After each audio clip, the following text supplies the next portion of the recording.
अस्सलाम वालेकुम दोस्तों, क्या हाल चाल है? खैरियत है? उम्मीद है सब लोग बिल्कुल A1 होंगे, फिट फाट होंगे। और मैं भी अल्हम्दुलिल्लाह बिल्कुल ठीक। सर्चिंग की आज, और मैंने देखा कि लोग जो हैं बेचारे वो जॉब वगैरह के बारे में पूछना चाह रहे हैं और सर्चिंग कर रहे हैं कि सऊदी अरब का वीज़ा वगैरह।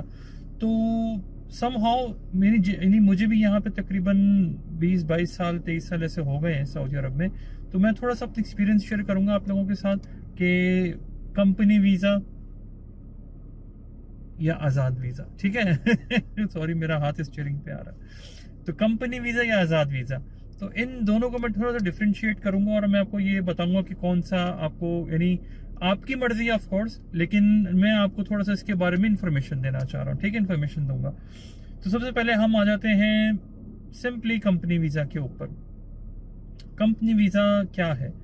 कंपनी वीज़ा इस तरीके से है कि फ़र्ज़ करें अगर मेरी कंपनी के पास वीज़ा, इनको किसी XYZ काम की ज़रूरत है, तो ये लोग क्या करेंगे, वीज़ाज जो हैं वो यानी जो वीज़ा ये निकाल रहे हैं XYZ कंट्री का, पाकिस्तान, इंडिया, बांग्लादेश का, तो ये वहाँ के जो एजेंट्स हैं उनसे, जो लाइसेंस होल्डर एजेंट्स हैं उनसे रब्ता करके उनको, उनके पास वो वीज़ाज चले जाएंगे।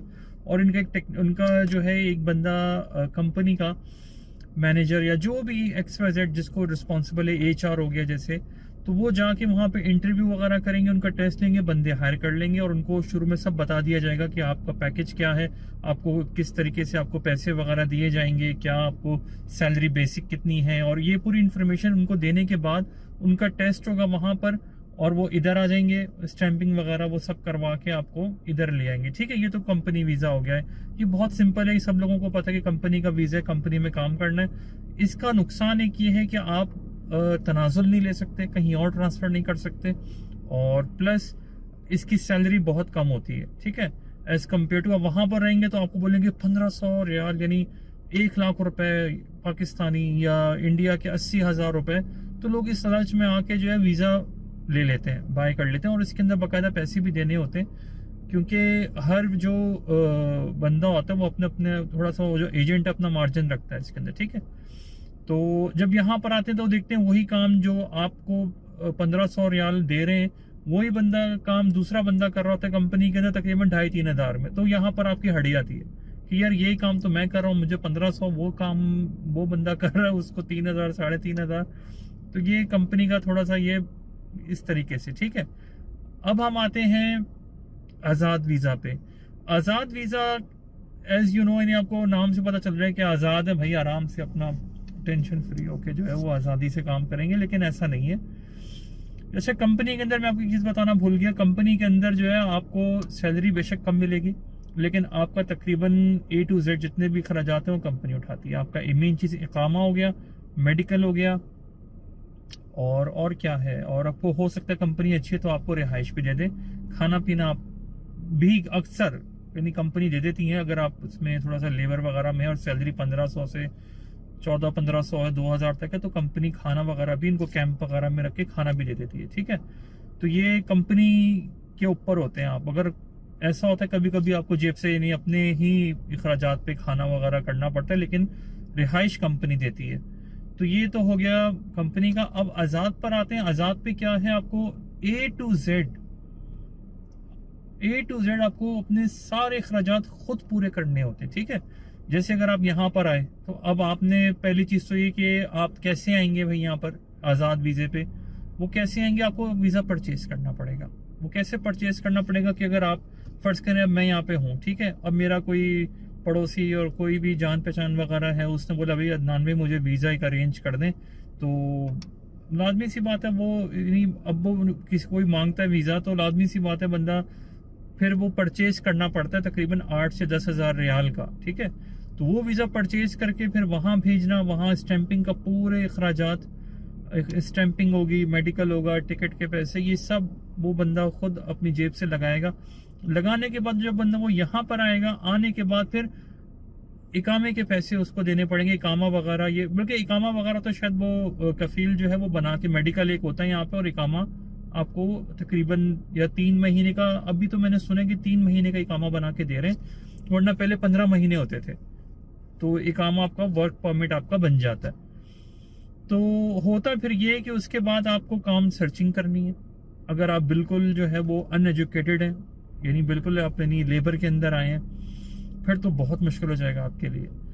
और या तो अगर आप पढ़े लिखें, आप आज़ाद वीज़े पर आएँ। मैं रेकमेंड करता हूँ अगर आप पढ़े लिखें तो आप बिल्कुल आज़ाद वीज़े पर आएँ और आके अपनी मनपसंद जॉब मिलना कोई बड़ी बात नहीं है। अगर कोई बंदा पढ़ा लिखा है, एक्सपीरियंस बेस्ड है, आप आराम से आओ। और पढ़े लिखे बंदे की बात कर रहा हूँ मैं, यानी जो लेबर वगैरह वो तो बेचारे लेबर ही करते हैं। तो अच्छा, बात आगे करते हैं फिर।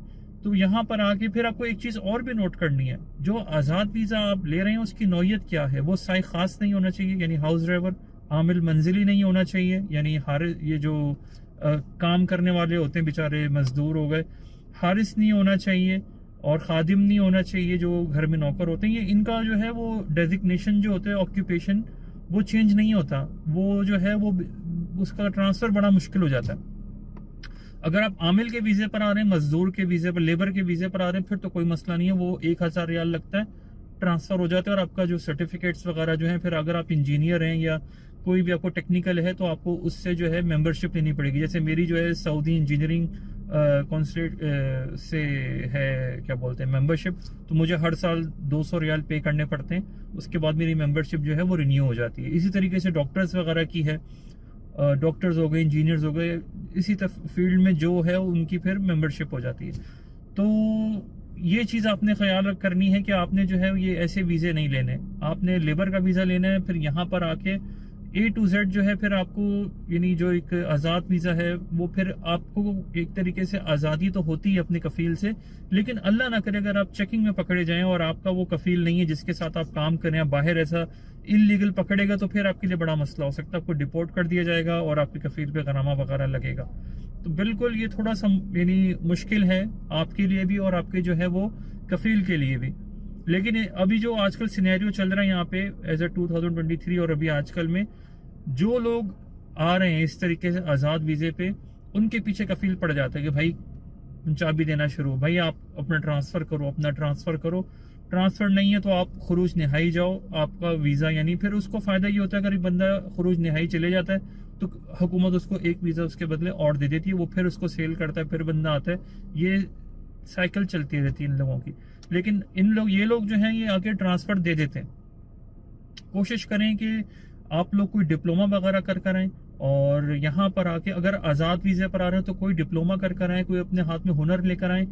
यहाँ पे वेबसाइट्स वगैरह भरी पड़ी हैं, सर्च करें आके। जैसे मैं अगर अभी इस कंपनी में काम कर रहा हूँ, मैंने expatriate.com के ऊपर अपना ऐसा 3D विजुअलाइजर मैंने सर्च किया, इतने सारे जॉब्स आ गए कि ये फलानी कंपनी, ये कंपनी, इस कंपनी के अंदर ज़रूरत है। वहाँ मैंने फ़ौरन वो उनको ईमेल एड्रेस से मैंने उनको कॉन्टैक्ट किया, अपना CV वगैरह भेजा।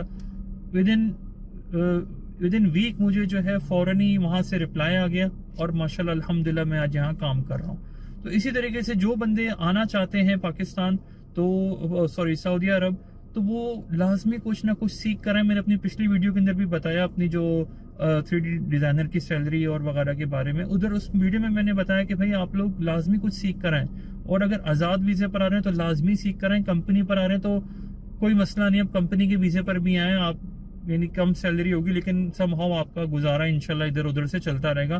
पार्ट टाइम बहुत है यहाँ पर, आपकी जो फील्ड है आपको यहाँ पार्ट टाइम वगैरह मिलता रहेगा। नहीं समझ आएगा तो आप एक गाड़ी लें और एज अ डिलीवरी बॉय आप ये काम करें, ये भी चल जाता है। तो ये मैं आपको इन्फॉर्मेशन देना चाह रहा था। तो अगर फिर भी अगर आपके जहन में कोई सवालात वगैरह हैं तो प्लीज़ मुझसे कांटेक्ट करें और मुझे क्या बोलते हैं कमेंट बॉक्स में मुझे बताएं कि आप क्या पूछना चाह रहे हैं और आपके क्या सवालात हैं। इंशाल्लाह मैं आपको ज़रूर इसका जवाब दूंगा। ठीक है, तब तक के लिए अल्लाह हाफिज़, और इंशाल्लाह मिलते हैं आपको अगली वीडियो के अंदर। या अस्सलाम वालेकुम।